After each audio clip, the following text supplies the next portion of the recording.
Najo Viejevi, Ximopanoltican, Chetani, Ximopanolti. Esto es Conexión. Entretejiendo culturas y saberes. Hola, ¿qué tal? Bienvenidos a este programa de Conexiones Entretejiendo Culturas y Saberes. Yo soy Verónica Trujillo y me da mucho gusto acompañarles. ¿Qué tal? Muy buen día, yo soy Edwin Morón, de la misma forma, con el gusto de acompañarnos. Bueno, pues el día de hoy vamos a estar platicando acerca de un tema muy interesante para, sobre todo, estudiantes que ahora están en el ámbito de la preparatoria o personas en general que pudieran interesarse acerca del arte, la artesanía y el proceso para realizar. Para ello contaremos con la presencia de estudiantes y profesores de la Licenciatura en Arte y Diseño de la Universidad Intercultural del Estado de México. De la misma manera estaremos escuchando a Adriana Rodríguez, Hugo Puerto, Roberto Hernández y Joel Pedraza. Bien, pues vamos a escuchar esta sección a cargo de Adriana Rodríguez, Alternativas del Buen Vivir. Regresamos. Alternativas del Buen Vivir. Con Adriana Rodríguez. Pensar bonito. Vamos a reflexionar sobre lo que es pensar bonito. Es algo parecido a sentipensar, eso que nos recuerda la importancia de encontrar la armonía entre el corazón y la mente, sintiendo el palpitar de la intuición para meditar las acciones o decisiones que hemos de realizar.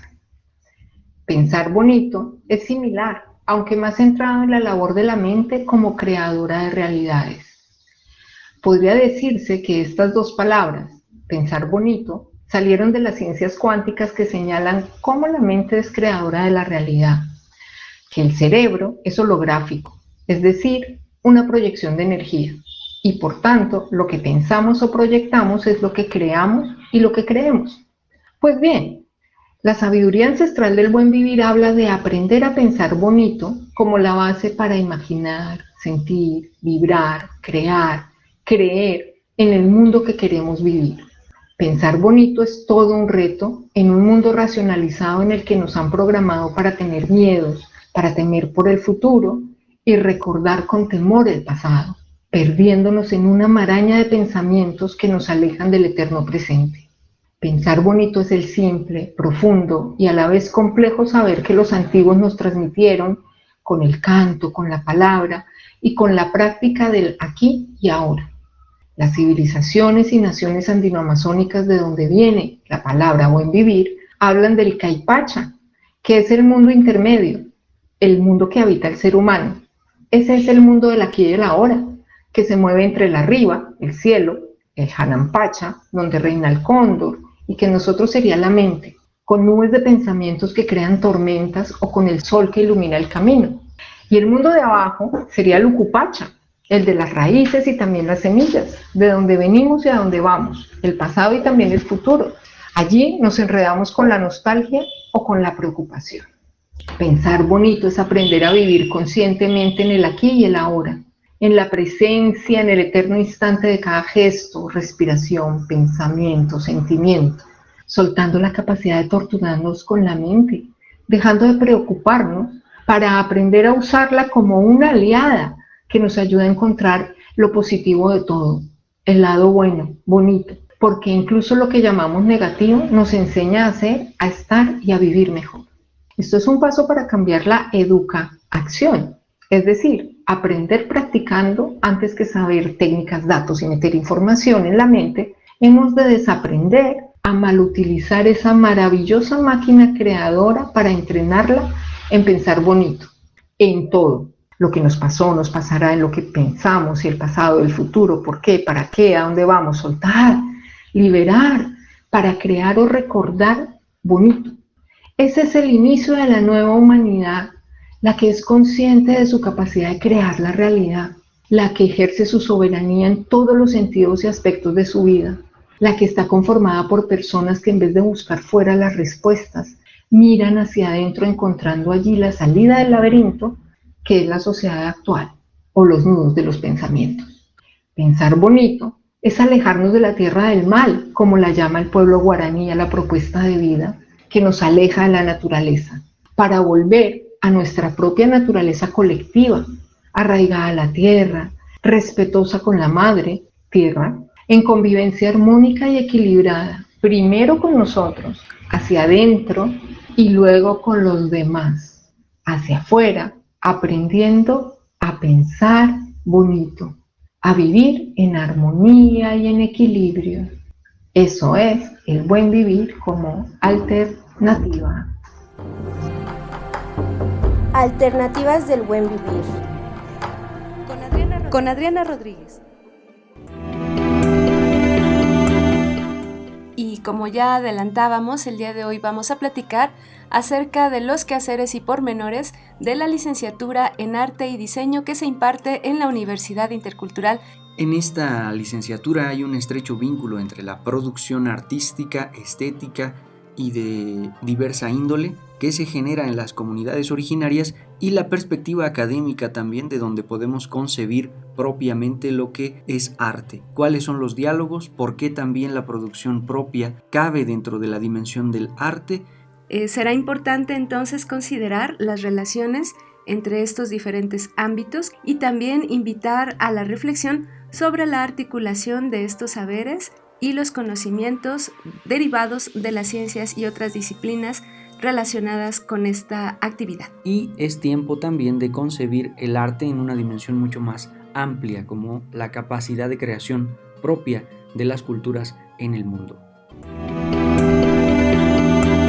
Pues para seguir reflexionando sobre todo este quehacer universitario, particularmente en términos de la construcción y la perspectiva sobre el arte en las universidades interculturales, tenemos con nosotros a la doctora Diana Balleres Landeros, doctora en Humanidades e Historia por la UAM, profesora de tiempo completo de la UIM. También nos acompaña Ariadna Gonzaga González, quien actualmente cursa el 4º semestre de la licenciatura en Arte y Diseño de esta universidad. Ella ha participado en diferentes cursos impartidos por Casa LAM, así también participó en el curso de Arte y Museografía impartido por la Universidad de Regina en Canadá. Estará con nosotros José Enrique García Monroy, estudiante del 6º semestre de la misma licenciatura, y a lo largo de este año ha participado en 2 exposiciones colectivas. En el 2021 presentó su última colección en joyería inspirada en la naturaleza del nopal. También nos acompaña Isabela Aldana Azar. También es escritora, ilustradora y artista mexicana. Se ha desarrollado en medios digitales, concursos y en el medio artístico desde el 2016. Estará también en este panel José Alberto Villegas, mejor conocido como Pepe Rapdem. Se ha desempeñado principalmente en la exploración en el campo de las artes con diversas exposiciones individuales y colectivas, una inclinación a la instalación, la intervención de espacios, el arte sonoro. Bienvenidos todos, muchísimas gracias por estar en Conexiones. Platíquenos acerca de la relación precisa que existe entre la idea de lo que se ha concebido como arte y su conexión con lo indígena.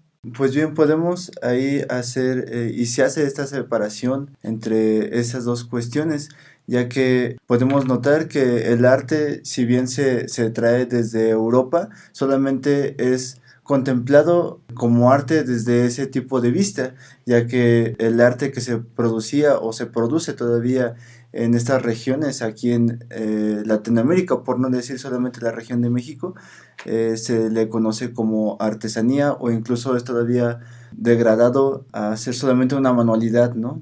Sí, yo refrendo lo que dice aquí nuestro compañero Renato, desde esta idea occidental que tenemos del arte, donde ya vienen a veces implícitas estas formas como la pintura, la escultura, y que si no es que tenemos un acercamiento un poco más profundo hacia el arte, no conocemos todas estas alternativas.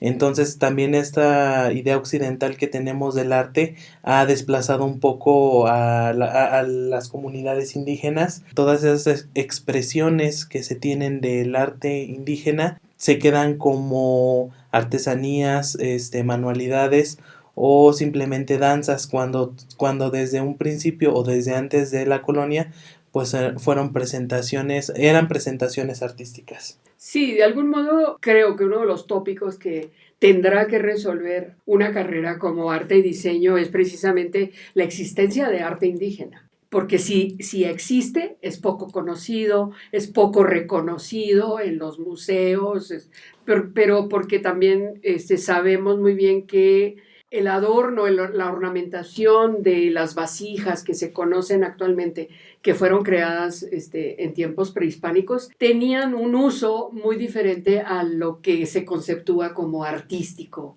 desde el punto de vista occidental. Y sí, lo que se adoptó para el resto del mundo ha sido el concepto europeo del arte, ¿no? Entonces, lo que creo yo que arte y diseño va a hacer, porque están tomando cosmovisión de los pueblos de donde provienen, ellos tendrán que hacer esa transformación, ese reconocimiento de lo que ya podrá conceptualizarse como arte indígena. También definir bien qué es lo indígena, ¿no? Porque a veces nos confundimos por ser una escuela o con un modelo intercultural, solemos confundir lo que es la cuestión indígena, ¿no? Que es como decían, lo podemos comparar con artesanías, etcétera. Pero el arte indígena, quiero pensar que lo hacen como que los alumnos de aquí son artistas indígenas, ¿ves? Y creo que hay una cosa también súper distinta, que si bien nosotros somos una licenciatura de arte, pero no todos venimos de una comunidad. Lo que nos hace interculturales es justamente esa convivencia, ese choque, ¿no? Hay como una mezcla en lo contemporáneo y las artesanías. El ejemplo más cercano que tengo es en Metepec, el árbol de la vida de Metepec ha llegado a considerarse un arte indígena, ¿no? Entonces, tiene que ver mucho con las técnicas que nosotros como artistas usamos, los materiales que nosotros usemos para también tener en consideración que es un arte indígena, porque si yo puedo hacer, no sé, una instalación y por decir que vengo de tal lado y es arte indígena, creo que ahí no es.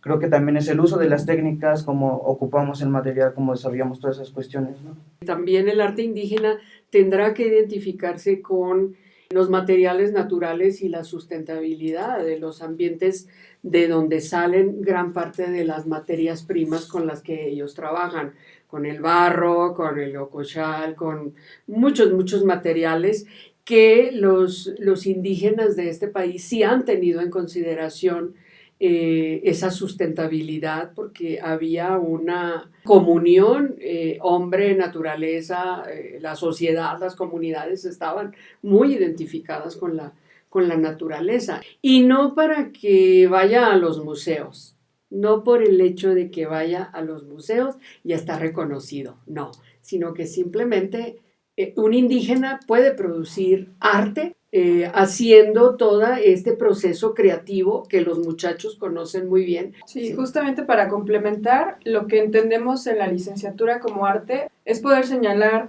las problemáticas, y muchas veces hay como una distinción como que se vuelve blanco y negro, ¿no? ¿Eres o no eres indígena? Y yo creo que va mucho más allá, ¿no? Al menos en la parte en la que en mi familia se perdió el catalán.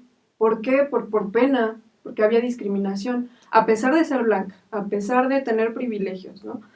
Eso por un lado. Y la otra es justo entender que el arte indígena ya tiene muchos antecedentes, y creo que en la licenciatura falta mucho sobre reconocer qué es arte indígena. No solo es Toledo, no solo es los murales, no es la cerámica, ¿no? Al final sí muchas veces el arte indígena señala esta parte porque hay una cosmovisión detrás, pero hay artistas indígenas que trabajan con programación, instalación, y es justo eso, ¿no? Arte indígena, al menos desde mi concepción personal, es buscar mostrar estas problemáticas, y es una cuestión de identidad. Vamos a escuchar a continuación a Hugo Puerto con sus diálogos sobre el buen vivir.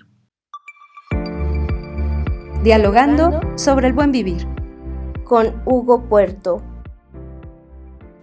Hoy continuamos nuestro diálogo con las compañeras Rosa Tulia González y Ana Judith Blanco, desde Colombia, compartiendo cómo se teje o se hace el buen vivir.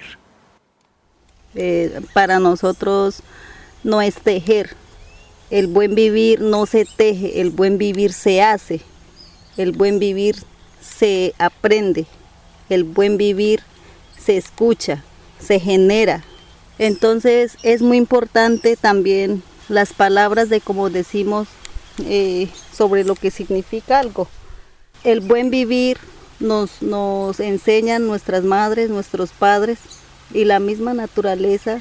Desde la concepción espiritual es muy importante saber que una persona es buena por decir así, es buena porque genera muy buenas energías para compartir con los demás, con la misma naturaleza. Por ejemplo, si yo me siento bien, mis acciones, mis actos, mi forma de ver, de comportar, va a cambiar o se va a ver muy diferente.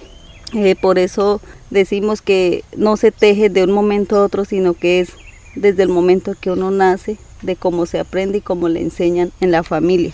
En el caso de los rezos que hacemos para el buen crecimiento y desarrollo de las personas, el rezo de la prevención contra las enfermedades, el rezo para que nos fluyan las energías, para tener contacto con otros seres de la naturaleza y otras personas de otras partes desconocidas para nosotros.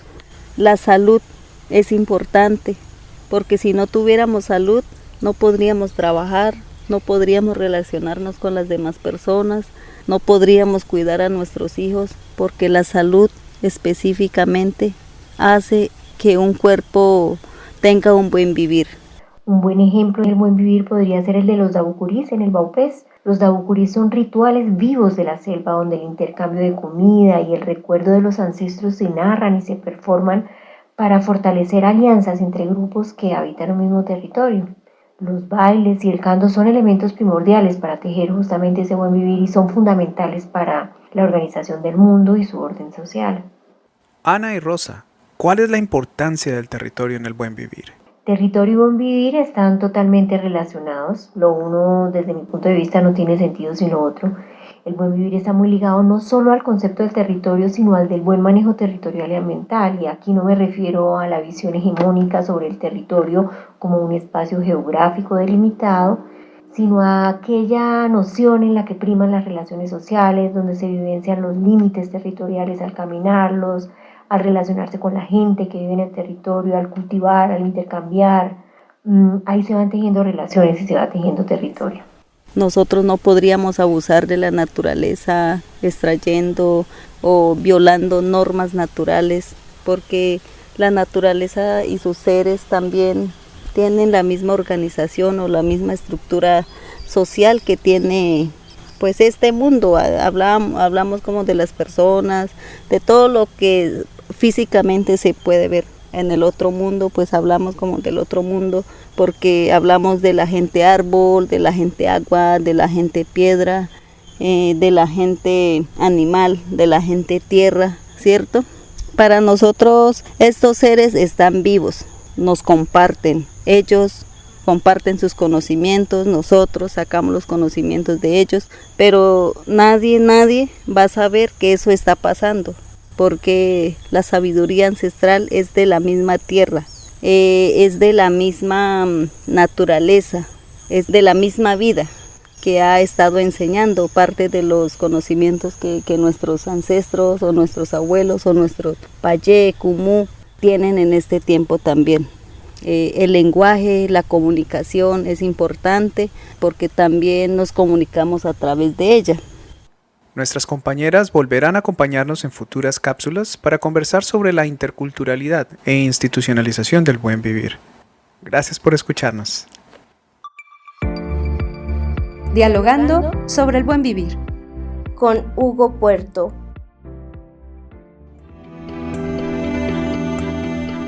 Escríbenos conexiones.ci@uyem.edu.mx. Continuamos. Pónganse en contacto con Conexiones al teléfono 712-123-5963. Continuamos. Semanario de la Universidad Intercultural del Estado de México.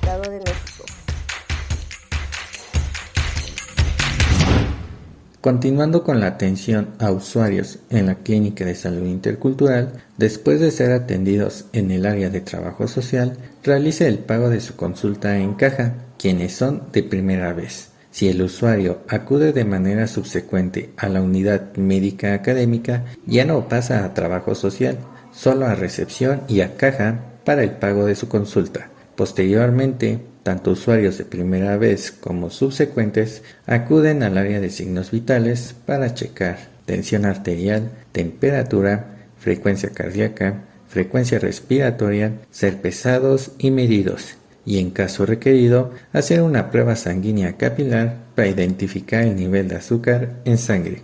Posteriormente, el personal de enfermería entrega el carnet junto con el formato de triage al consultorio donde será atendido el usuario. Recuerda que tu cuerpo es templo de la naturaleza y del espíritu divino.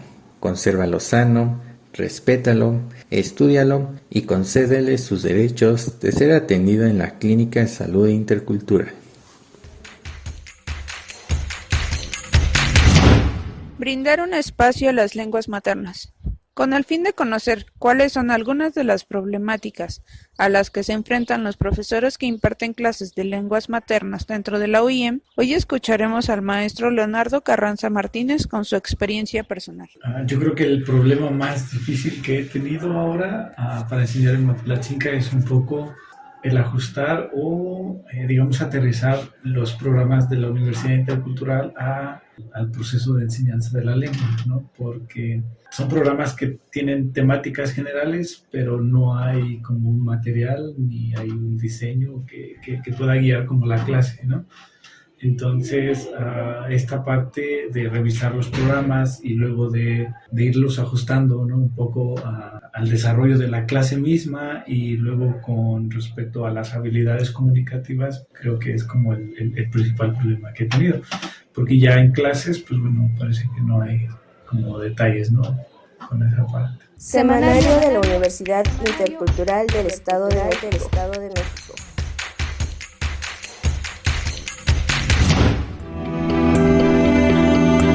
Muchas gracias por continuar en Conexiones.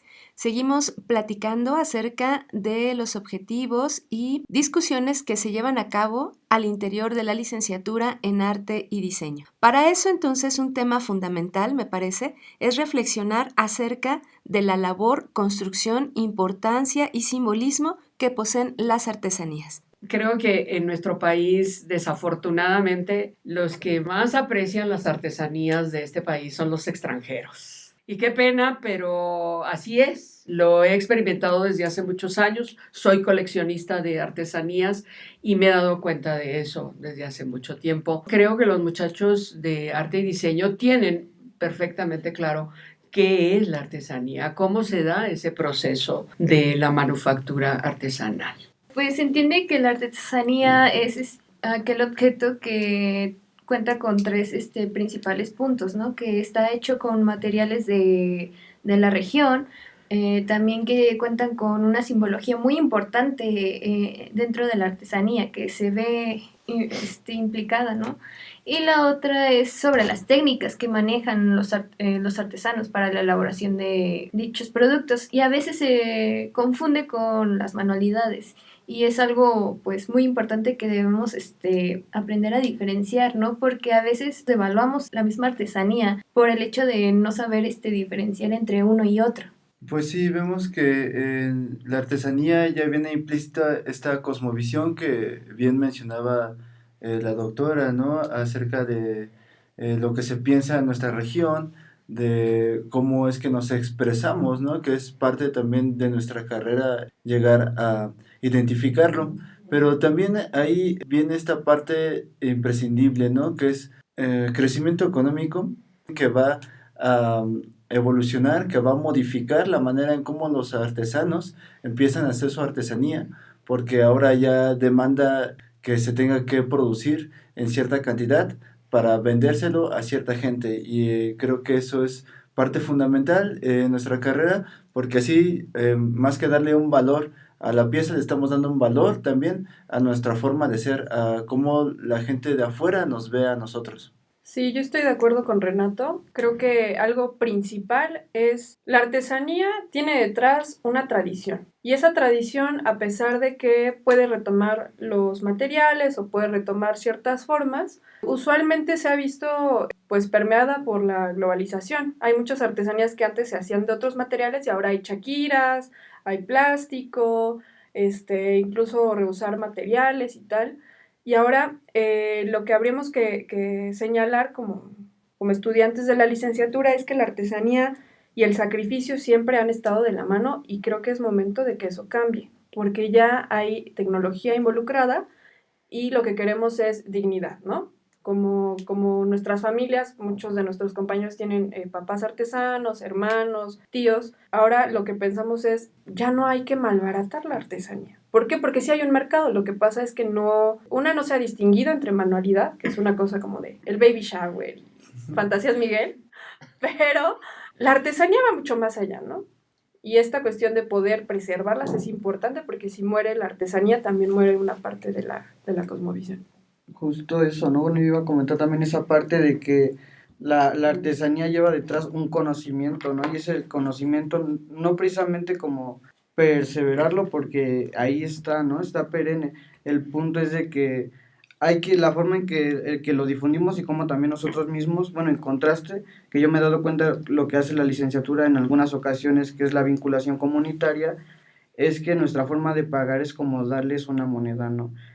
Eso para mí es una falta de respeto, ya que nos están enseñando, por ejemplo, en Temuaya el tapete es un trabajo tremendo, es muy importante ese trabajo y está muy caro, aparte que se vende muy caro, y nosotros llegar como a darles 10 pesos por enseñarnos cómo hacer un tapete, eso se me hace mal de la licenciatura, ¿no? También entender que la misma licenciatura entienda también que justamente la artesanía no está valorada en contraste a un arte, ¿no?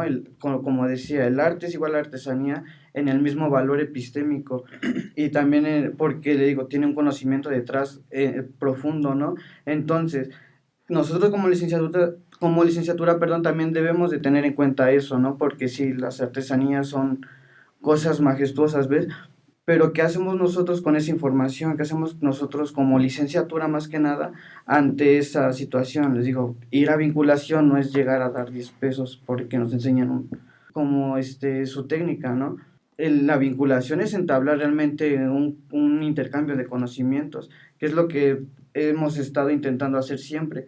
Creo que la artesanía, en el aspecto de la licenciatura, habría que ahondar un poco más allá, porque a pesar de que somos arte y diseño y que nuestra carrera empezó como artesanos, las primeras generaciones, seguimos sin entender todavía qué es la artesanía bien, ¿no?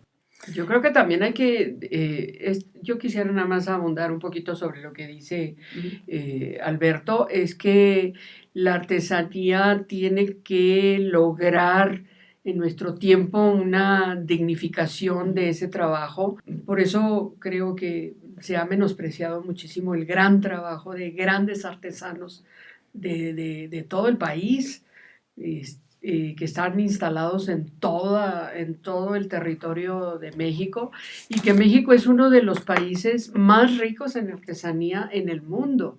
Comparado con América Latina, no se compara. Ningún país de América Latina tiene la riqueza artesanal que tiene México. Creo que los artesanos, afortunadamente, muchas familias van heredando, porque también es una herencia familiar. Sí. Hay como una preservación de la cosmovisión. Recuerdo en este momento las cajas de Olinalá Guerrero, que traen toda una flora, una fauna, que se hacen en madera de árbol de limón, que es aromática, en fin, todas esas características de una artesanía particular que estoy hablando en este momento, se trata de preservar, y las familias son las que más hacen por esa preservación. Estoy de acuerdo con lo que dice Alberto. La universidad no puede ir a pagar por eso. Se supone que hay un diálogo de saberes y nosotros también como universidad tenemos que proporcionarle a ellos ciertas herramientas técnicas que los muchachos y los profesores conocen, que pueden ayudar mucho a elevar la calidad de esos y que sea reconocida comercialmente, globalmente, que se pueda vender a nivel global y que el que gane sea el artesano. Finalmente vivimos en un mundo globalizado y no nos podemos zafar de eso. Qué mejor que los artesanos estuvieran metidos en el mercado global y que pudieran obtener ganancias de su trabajo. Que a veces se condena mucho al artesano, ¿no? Por implementar nuevas tecnologías en su proceso para la elaboración de algo.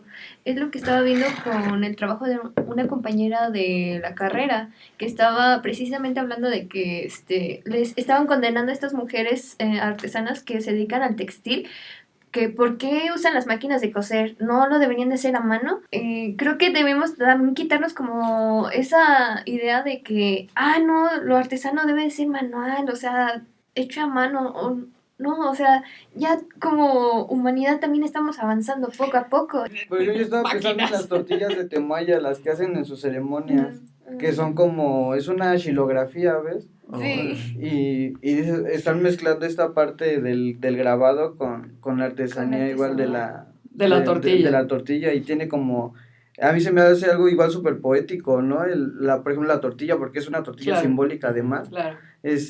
Generarla y aparte llevarle un proceso artístico a la tortilla, ¿no? Eso para mí también lo hace súper artesanal. Sí, en contraste, o sea, está chido también entender que ya artesanía, o sea, artesanía bien, tiene mucho tiempo igual que el arte, ¿no? Pero justamente si estamos siendo globalizados, no es como pelearles, ¿no? Ni hacer, o sea, estamos siempre resistiendo como pueblo, uno siempre está resistiendo, pero también justamente aceptar las tecnologías, porque parte de la artesanía tiene que ver también con el conocimiento que estamos desarrollando como que desarrollan como artesanos, y también ese pensamiento incluye aceptar justamente el pensamiento de otras personas, ¿no? Entonces yo no creo que a veces esté mal como aceptar otras formas de producción, si al final del día también parte de la artesanía es que dé sustento a la familia, y si de esa forma le va a dar un mejor sustento, claro, obviamente hay que hacerlo, ¿no? Se justifica en aras de la economía de una familia, bueno, sí, pero en mi particular punto de vista prefiero lo hecho a mano. Seguiremos platicando sobre este apasionante tema. Mientras tanto, vamos a escuchar voces y visiones.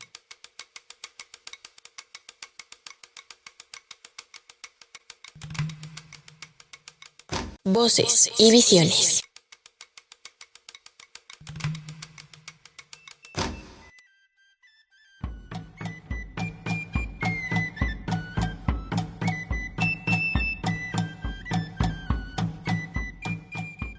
Bienvenidos una vez más a su cápsula Voces y Visiones. En esta ocasión hablaremos sobre un cortometraje que trata sobre cómo vive la sequía la gente que trabaja la tierra y cómo ésta afecta a su producción agrícola. Esta producción se llama Carrizos.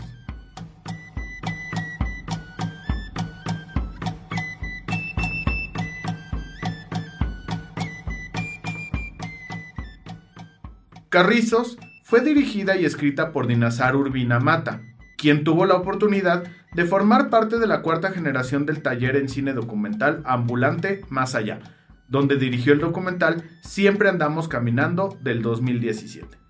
La historia se desarrolla en el campo mixteco de Oaxaca, donde vive la pequeña Carmen con sus abuelos.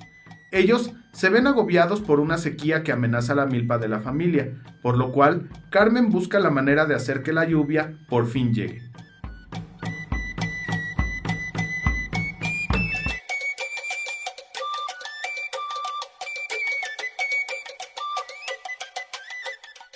Esta historia retrata la realidad de muchos oaxaqueños que sufren de escasez de agua. El problema es bastante serio y persiste, ya que en el 2019, según datos del Universal Oaxaca, la sequía azotó a más del 71% del territorio oaxaqueño, cosa que afecta principalmente al sector agrónomo, pues para este se destina ni más ni menos que aproximadamente el 70% de los recursos hídricos.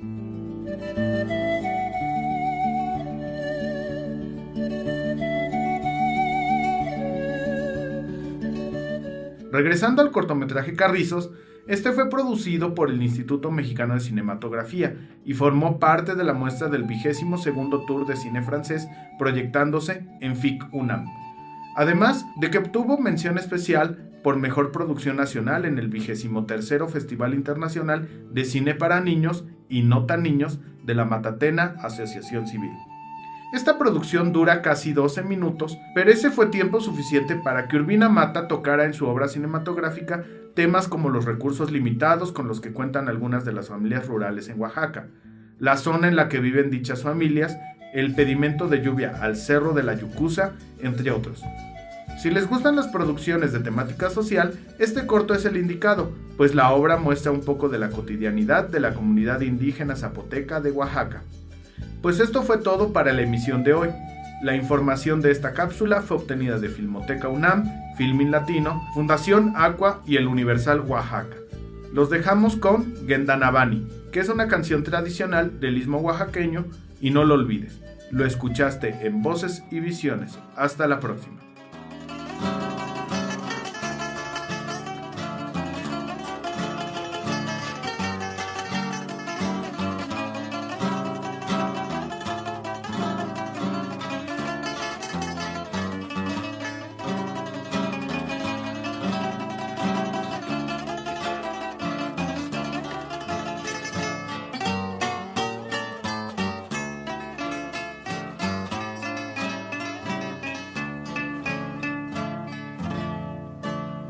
Kendanabani Shangasikaro Negastiero Ni Ugandala Diujibisendala Nuichilayo Nera Cuidila Nurano. Escuchaste Voces y Visiones. Pónganse en contacto con Conexiones al teléfono 712-123-5963. Continuamos.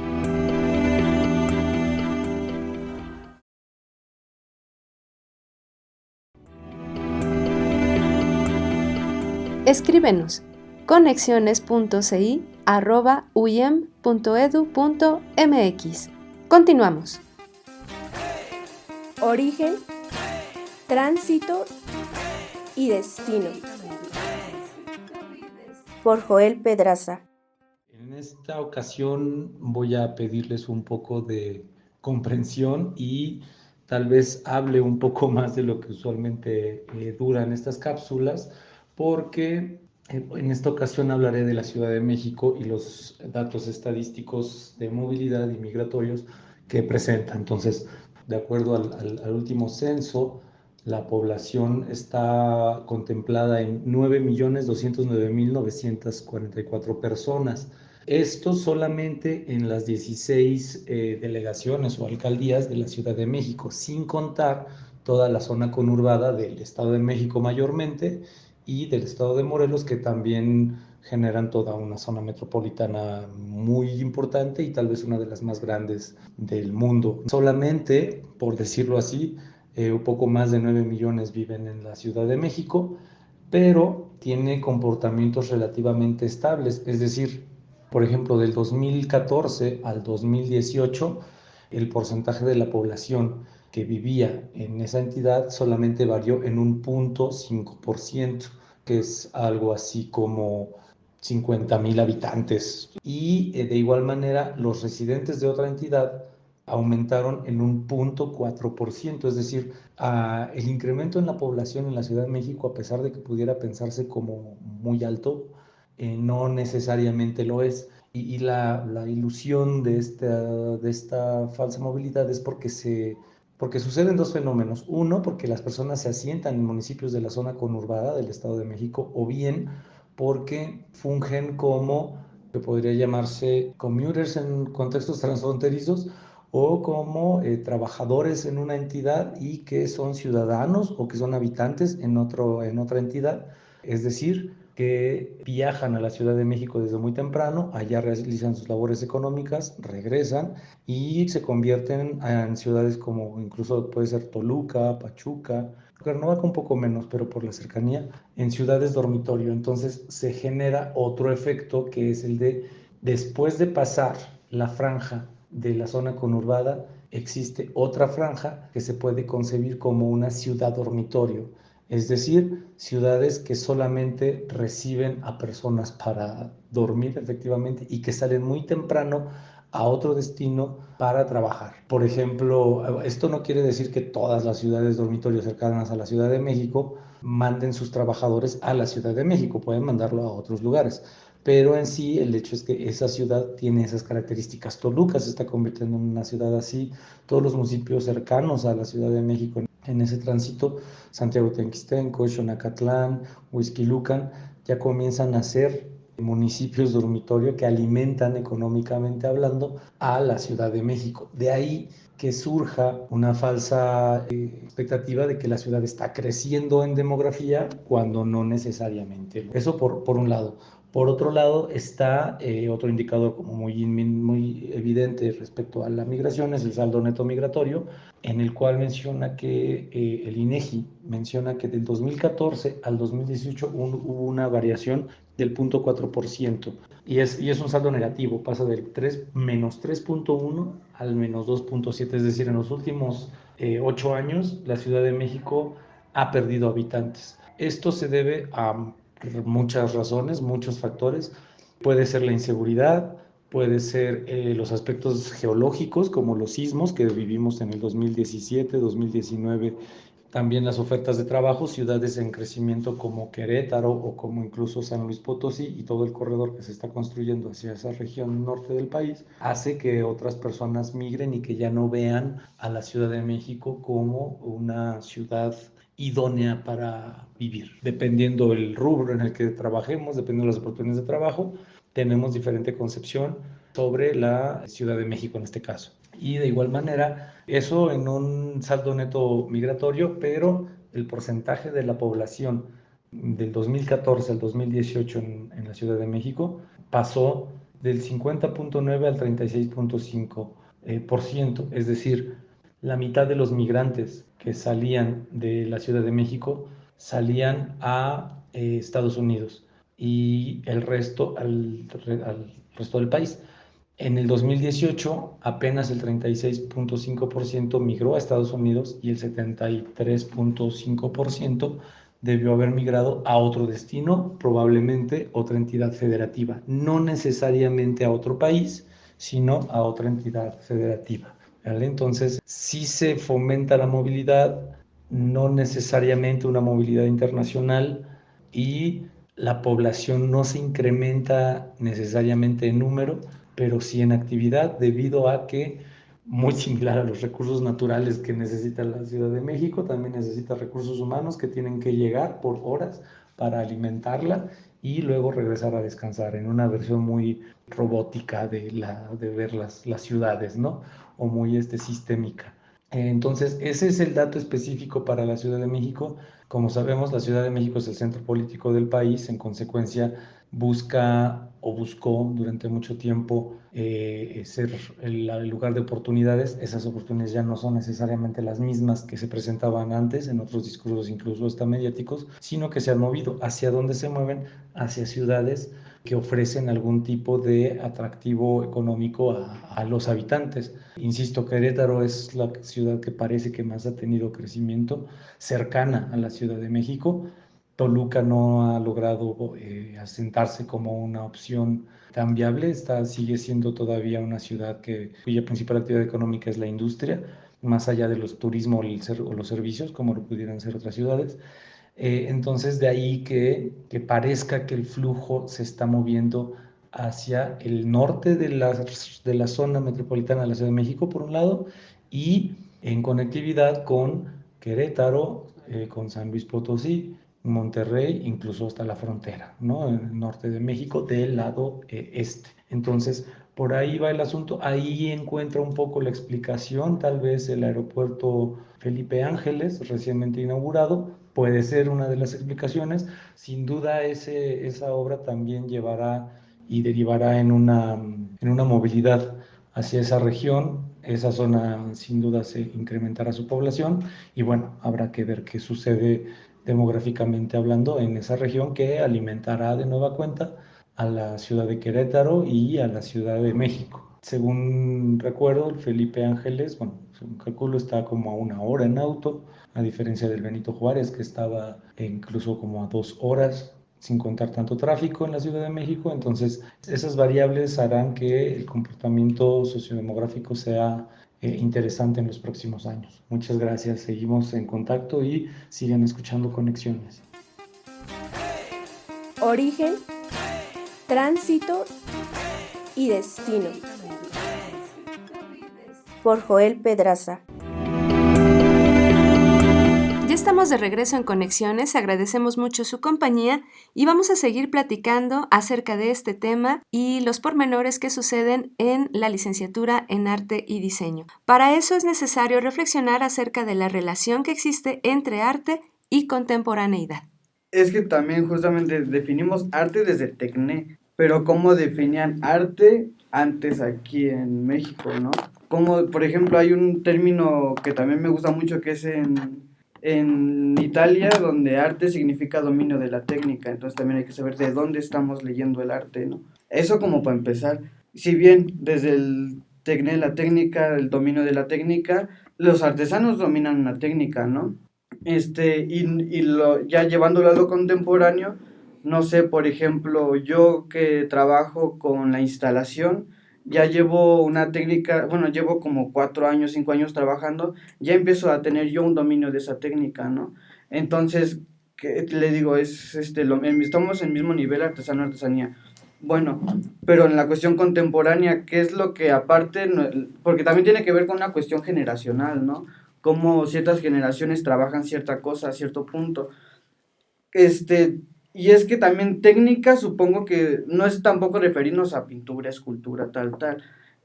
Yo trabajo mapas sonoros, que es una técnica, ¿no? El videoarte es una técnica, el performance es una técnica. Entonces, ¿cómo es que nosotros pulimos esta técnica para llegar a considerar arte? Arte creo que es una palabra muy fuerte para poder definir, pero si yo pudiera agarrar un cachito de todo eso que es arte, yo diría que es parte del proceso. El proceso de lo que nosotros le asignamos esos valores, pero por ejemplo decías de que hay máquinas que tienen un proceso y realizan otra cosa, ¿no? Si bien es un proceso, pero esta máquina no piensa, nosotros le estamos dándole ese valor, ¿no? Nosotros pensamos ya antes una cosa, la máquina es una herramienta, es como nuestro lápiz, ¿ves? Y no porque el lápiz nos ayude a dibujar, va a ser otra cosa alejada de nuestro pensamiento. Es lo mismo, la máquina va a estar, la computadora me ayuda, la grabadora me ayuda, ¿no? Y no es porque la grabadora sea un artista contemporáneo acá, ¿no? A veces sí. A veces suele pasar, ahí pasan y hay muchos ejemplos, ¿no? Es que justamente nos hace falta también definir qué es arte o de dónde agarramos la palabra arte, ¿no? Porque en sí arte está pesado, ¿no? Y como para poder aglomerarlo en un concepto tan chiquito de 4 palabras, arte. Entonces, yo creo que va más por el proceso, el cómo nosotros realizamos, digamos, desde la artesanía, desde lo que sea, el proceso influye mucho, porque no solamente nosotros como la carrera arte, hace arte, ¿ves? La banda de comunicación que yo he tenido chance de trabajar con ellos, también hay un punto en su proceso en donde tocan, empiezan a romper ciertas cosas que a uno les enseña, que luego solemos estar muy cuadrados, eso ya empieza a asomarse como arte y no precisamente tienen esta formación como artistas, ¿no? El arte tiene que ver mucho en el proceso y qué tanto le asignamos el proceso a cierta actividad que queremos realizar. Sí, justamente estábamos hablando de por qué la artesanía y la tecnología tienen roces. El artesano tiene la autoridad, digamos, conceptual, porque tiene toda una cosmovisión detrás. La heredó, la vive, la sigue cuestionando, ¿no? Resiste todo el tiempo. Entonces, el artesano que utiliza la tecnología a su favor, yo estoy de acuerdo, ¿no? Al final es un tópico que nosotros tocamos como licenciatura porque hay procesos artesanales en el arte. No es lo mismo, pero las técnicas pueden estar involucradas. Ahora, respecto al ritual y la artesanía, creo que sí es una parte interesante, ¿no? En China no se demoran a pensar por qué se hace este telar así, ¿no? O sea, desde pensar que el telar es un avance tecnológico. Desde tiempos prehispánicos hay diseño. Desde tiempos prehispánicos hay arte y hay cuestionamientos, ¿no? Mucho de lo que yo trabajo es con la palabra y eso no me hace dejar de ser un artista visual. porque en la palabra hay imagen, y aparte de que hay imagen, al menos de la parte que yo he podido traducir de todo este conocimiento de los maestros nativohablantes, de mi bisabuela catalana, ¿no? de compañeros, de mis amigas de Polonia, todo eso a mí me ha influenciado, pero no en el sentido de que me estoy volviendo una artesana, sino en el sentido de que uno puede entender cosas y en el arte cuestionarlas. Eso es lo que se hace en la licenciatura. Otra cuestión es cómo nos disponemos al mundo, y la técnica es eso, ¿no? La técnica viene, lo decíamos, desde generaciones anteriores, y nosotros como artistas tomamos las sensaciones que genera. Entonces, si a mí como artista, Isabela, necesito el bordado para transmitir el afecto, el cariño, lo voy a hacer, pero siempre y cuando diciendo desde dónde. Mi familia es mucho de manualidad, de hacer el bordadito y la chambrita. Uh-huh. Y aún así, cuando yo lo meto en mi proceso, tiene otro significado, porque le estoy honrando a mi abuela que me enseñó. Uh-huh. Y no es que le quiera copiar, ¿ves? Pero uh-huh. muchas veces lo hago para señalar cosas. Yo pienso que desde el arte, pues el arte como una expresión en la que se trata de transmitir hacia otra persona ese sentimiento o esa emoción que como artista uno pone en el objeto que crea. También hay la interpretación del otro, ¿no? Y que tal vez hay una diferencia muy grande entre lo que queremos y la forma en la que queremos encasillar a la artesanía, al arte contemporáneo, a todas estas disciplinas, ¿no? del arte, todas las vanguardias, ¿no? Es como la etiqueta, ¿no? Todo queremos etiquetar, y eso es una de las banalidades o de las estupideces del capitalismo. Claro. Las sí. Etiquetas. Pues sí. Ahora creo que en nuestra licenciatura lo que a nosotros nos corresponde más bien es visualizar esto que nos es evidente a nosotros y que tal parece que se oculta, ¿no? entre los tiempos. Entonces tenemos esta manera que viene ya desde una herencia a partir de la palabra, a partir de la voz que nos transmiten las generaciones pasadas, y entonces al aterrizarlo a este tiempo, en este contexto en el que vivimos, empezamos a dar otra visualización. Entonces empezamos a hacer otro tipo de relación, y entonces a mí me parece que somos catalizadores de la cultura. Nosotros somos los que empezamos a hacer notar esas cosas que están mal o que están bien, siempre desde nuestro punto, y a esta manera estética, ¿no? Ya se hace desde una manera totalmente bella o grotesca, ¿no? Hasta lo irónico, siempre con esta mentalidad, ¿no? De que se haga notar, de que se escuche, ¿no? Lo que tenemos ya en nuestras mentes. La licenciatura, pues, es una crítica realmente. Todos los trabajos que se hacen mucho desde el punto de vista de un pensamiento crítico.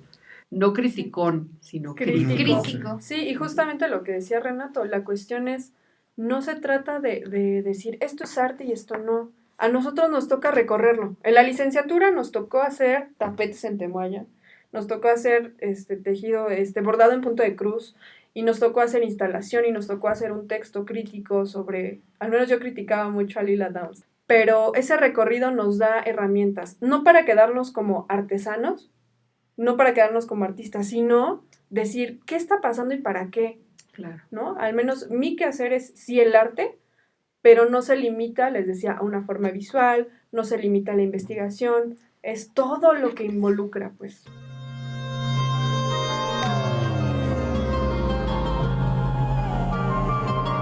Pues es un debate amplio estas relaciones entre la producción técnica y la producción artesanal, o cómo pueden relacionarse, porque hay dimensiones de la técnica que son empleadas efectivamente desde tiempo inmemorial para la producción artística. Sin embargo, hay otros implementos que no necesariamente acompañan el proceso creativo, pero esto no es algo que solucionaremos a lo largo de esta reflexión, sino es una tarea que se hace constantemente en nuestras licenciaturas. La discusión entre arte y las bellas artes y el quehacer también desde los pueblos originarios me parece que es una condición fundamental que se tiene que llevar no solamente a la práctica, sino también en la reflexión al interior y fuera de las aulas. Entonces, una de estas actividades son las que nutren, las que dan pie a la vida académica dentro de esta licenciatura. Bien, pues les agradecemos mucho su atención en este programa de Conexiones y agradecemos la participación de estudiantes del cuarto semestre de la licenciatura en Comunicación Intercultural que intervinieron en este programa. En la conducción del mismo, Verónica Trujillo y Edwin Morón, así también en la producción, Daniel Vallejo y la Universidad Intercultural del Estado de México. Muchas gracias por su atención. Hasta la próxima.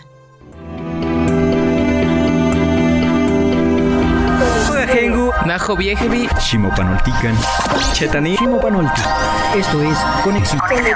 Entretejiendo culturas y saberes. Saberes.